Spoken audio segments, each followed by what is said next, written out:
This topic is one that I just brought up. I didn't see it floating around, although I've been seeing a lot of recent games with this feature pop up. And having this feature doesn't bother me on one level, but I think we're getting to a level where it does need to be discussed, and it's becoming an item of concern. And that would be games with loot boxes in them. I know Destiny has them. Overwatch has them. If it's an online shooter where, Call of Duty, I'm pretty sure Call of Duty has them. If they don't, they are missing on a great opportunity because it's great extra revenue for the publisher and developer. It makes sense for online shooters to have these things, right? Because you get rewarded with them, whether you spend the money on them or not. You're going to get loot boxes anyway. And it works. I think it works with that system in mind.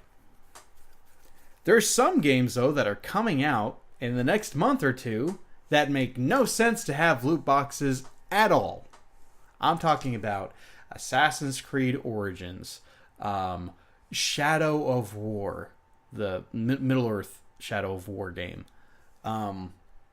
Battlefront 2 will use them much more than they use them in the original Battlefront. In fact, some people who have previewed the game, the next Battlefront, remember how I said I might actually get Battlefront 2?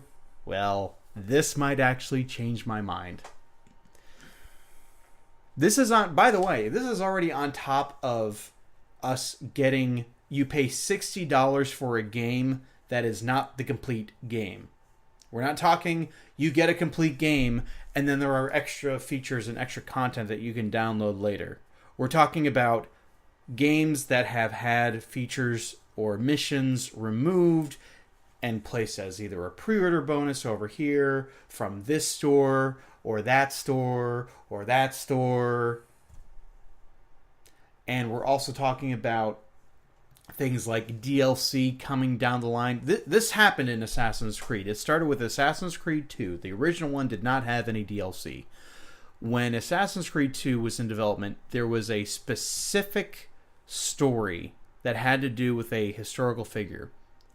I'm having a real hard time remembering who it was specifically, but I remember it was a woman. And Ezio had some kind of interaction with her where he helps her and her kids escape. You know who I'm talking about? Yeah. So they talked about that before the game was months and months in advance before the game came out. They're like, oh yeah, we have this really cool historical figure that I don't think a lot of people know about, and they said that part will be in the game. DLC. So this happens. You know that developers plan for all this content to be in their game, and then they have a board meeting and they're like, what can we cut from the game and have it as DLC? I want to say the same thing happened with Assassin's Creed Syndicate with Jack the Ripper. That was going to be in the game, and then they made it DLC only. See, I feel like the Jack the Ripper stuff could have been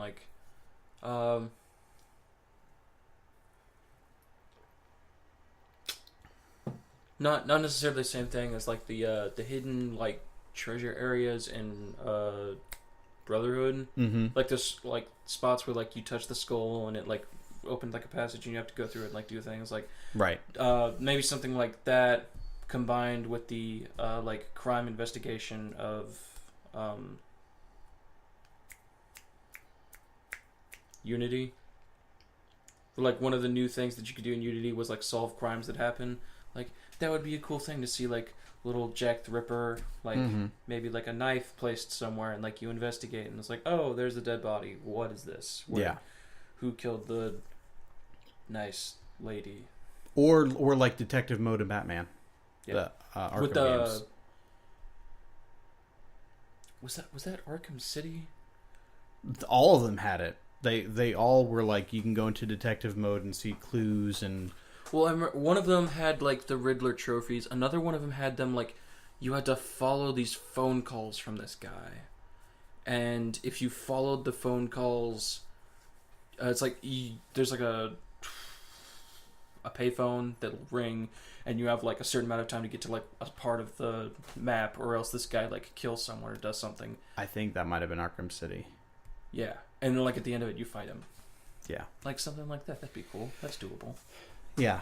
And then and Middle Earth: Shadow of War has these loot boxes in them, and for the most part, they don't affect the game until you get to the end. People are saying that the ending, it's hard to beat the game because you get to about the end of the game and then you have to grind for hours to get to the point where you can actually beat the game. Or you can spend money on loot boxes, Matt. Isn't that nice? The proverbial carrot on a string in front of the gamer. Oh, you want to see the ending? Oh, and you don't want to spend an entire weekend trying to get it? Here you go. Pay some money, and you can finish the game. That's lousy. I think that is taking this way too far. And you know, it's really risky for a game like Assassin's Creed to be doing it, because I want to say that the Assassin's Creed brand was hurt by Assassin's Creed Unity. It not only affected the sales for Unity, but it affected the sales for Syndicate as well. Because they were like, no, I don't want another game where the faces are missing, and I've got floating eyeballs and teeth.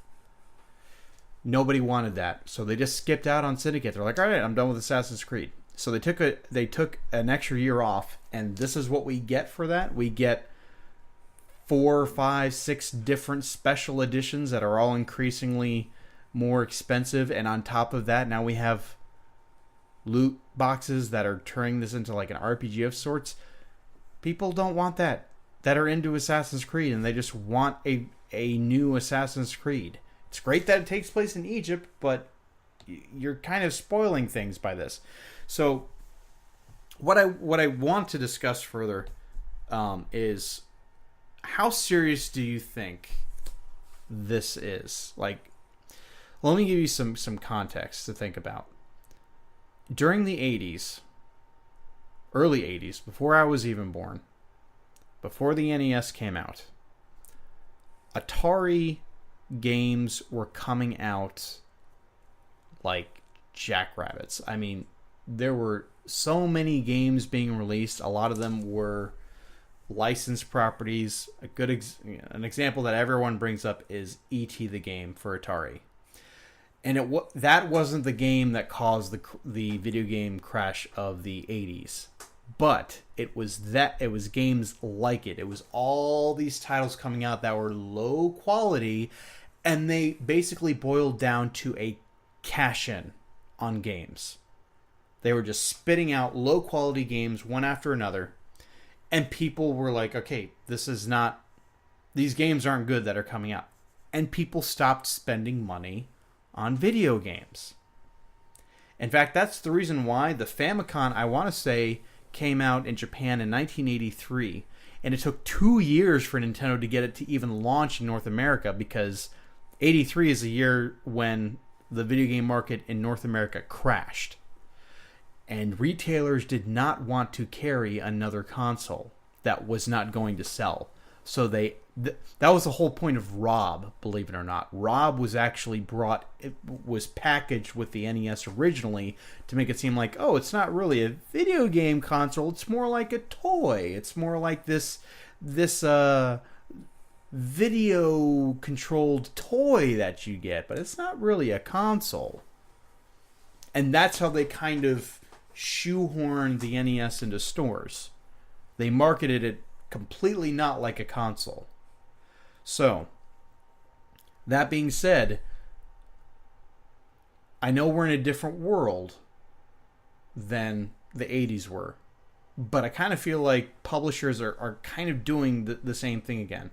Yes, we're not paying for $60 or the $60 game point hasn't moved for 10 years. I want to say we've had $60 games since the PS3 360 era. So the game prices didn't go up to $70 like I thought they would when the PS4 and the Xbox One came out, because that's just kind of what they've been doing. They go up $10 every generation. But now it seems like companies, to make up that difference, they're just giving you like a starter game for $60. So I want to hear from you. Like, do you think that we're in danger of repeating the mistakes of the 80s for the video game industry? I don't think so. I don't think something like that will happen. I do think that game developers are releasing games a lot faster than they probably should be. Like, I don't have a problem with game devs taking, like 2 or 3 years to make a good quality game. Like, I'm fine with waiting that long. There are plenty of games that come out, and being an adult now, I don't have as much free time to, like, play games as I used to. Right. It's going to take me a while to beat the games that, like, I really want to play, so that, like, I have time to wait for you to come out with your really good game, rather than releasing a game every year or every, like, 8 to 7 months. Mm-hmm. Call of Duty. Take your time. Make it good. Don't make it, like, fast. Put some love into it.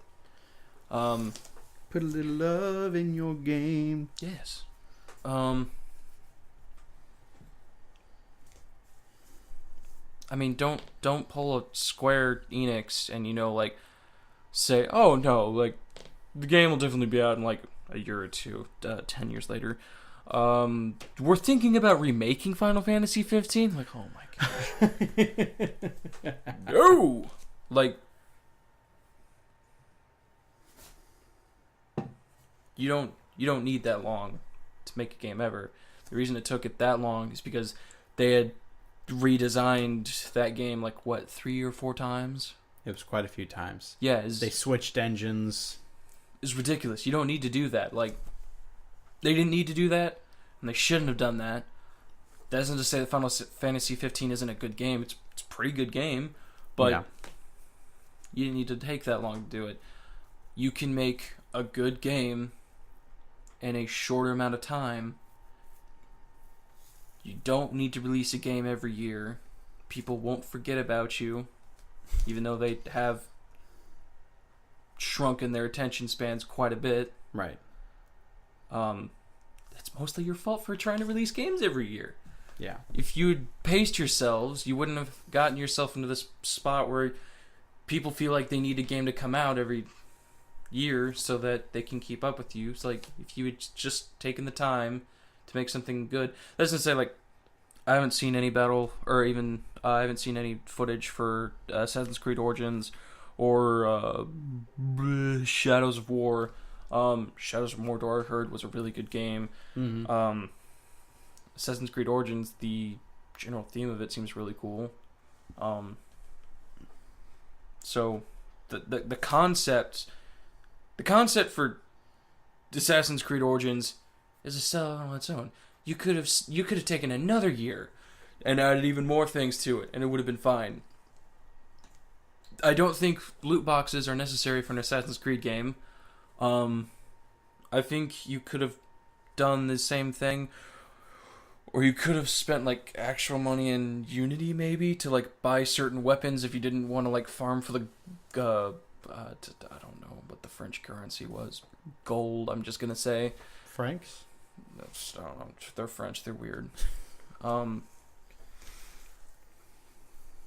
You don't need that in Assassin's Creed. Assassin's Creed is basically just, it's an assassin RPG. Mm-hmm. You should be able to progress through the game, building your arsenal by getting money from assassination jobs and maybe a few other jobs that'll be unique to the era of the game. Right.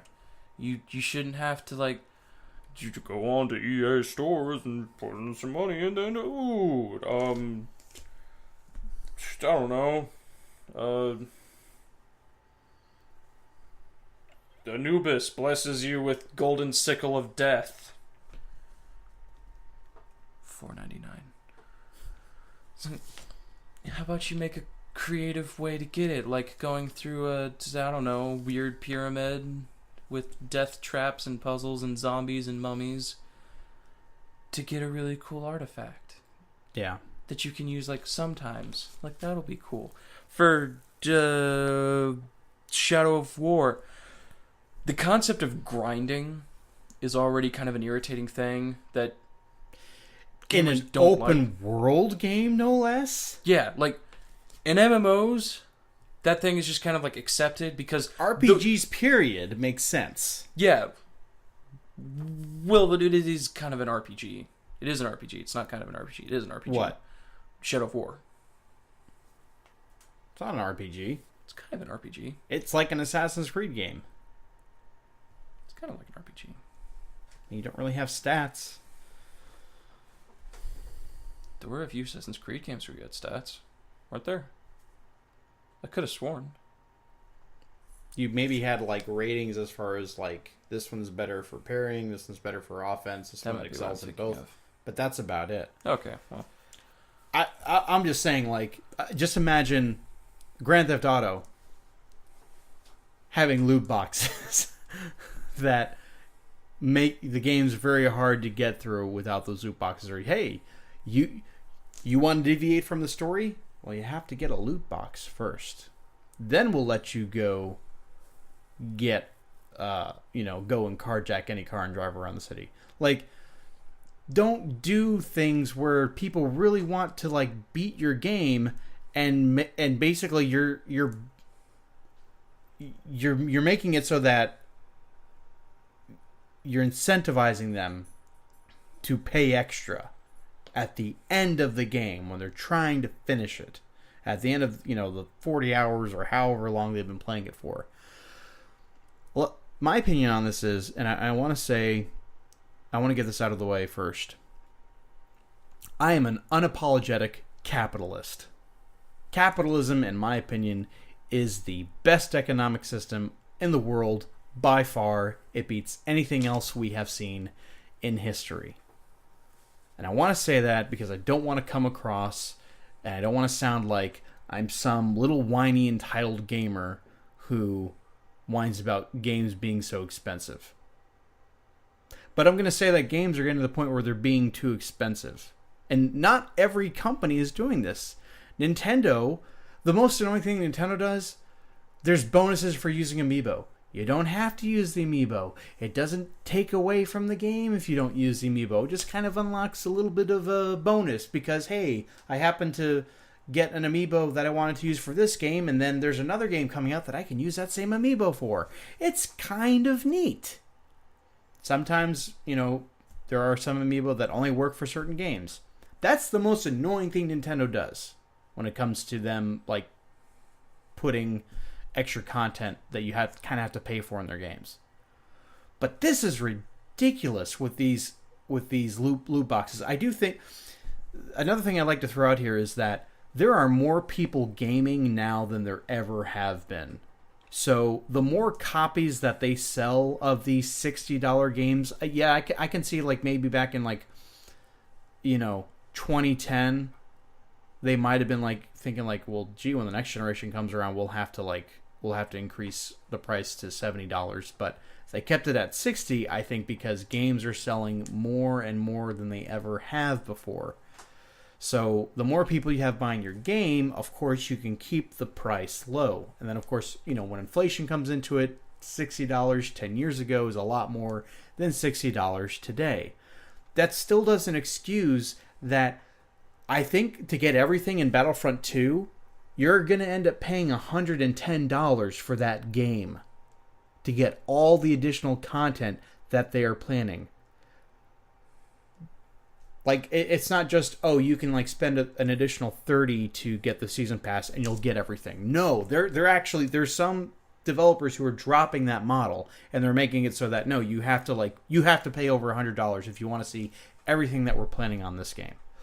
It's getting to the point where, since they're actually doing this, some companies have been doing like Game of the Year editions, or I think Zero Dawn Horizons has like a complete edition coming out in December, which is going to have all the DLC. They did that with the Arkham games. They've done that with Uncharted. They've done that with they did that with Shadow of Mordor. That's the edition that I have. Well, if you're going to do this, if you're going to come out with a Game of the Year edition that has all the DLC like a year or less later, I'm just going to start buying those editions. Number one, I have too many games to catch up on as it is. And secondly, I don't want to pay extra for this stuff that I'm going to pay $60 for a game that I can't touch for years because I've got a backlog of games. I'll just go to doing that. But I think that not everyone has that patience. I think that there's a lot of gamers out there that just get annoyed with stuff like this, and they're going to gravitate towards games like the games that Nintendo makes, where they don't do annoying decisions like this. Could you imagine loot crates in a Mario game? Instead of just picking up extra mushrooms on the map and like you use a mushroom to make the level a little bit easier going in as not Tiny Mario, but it's 50 cents to do that. You'd be pulling your hair out. Like, I think people would be like ripping their shirts off and getting their pitchforks, and the market would crash at that point. But I think I honestly think developers and publishers are playing a really, really dangerous game with this. I think gamers are, especially with the Shadow of War one, I think gamers are smart enough to know when they're getting milked dry for extra cash for a game that is really not worth that price. And same thing can be said for other games. I really think that they need to tread carefully. They need to look to the 80s just to see how that turned out. I'm not an economic expert, so I don't know if the trend will result in the same thing. But people have been talking about video games crashing for a few years now, and I haven't believed them until now. Now that I'm seeing these practices that are just basically shoving out nothing. What is a loot box anyway? It's nothing. It's not extra content. You're just skipping a part of the game for money. Why would you do that as a gamer? Another thing as gamers that we need to do is we need to back out of this stuff. We don't need to be involved in microtransactions. Just play the game. If a Forza game or some other racing game comes out and they only give you 30 cars, but there's like 200 and you can buy the other 170 for like $5 a piece, don't do it. Because they're going to get money from you, and money doesn't talk, it screams. So when you don't spend money on this extra content, they will stop doing it because they do put effort into it. It does take them an investment to make these games the way that they are. If they go back to making them the way they used to be, where you just had like a DLC thing here and there, I think they will go back to it if we stop buying this stuff. Do you have any final thoughts? No? Okay.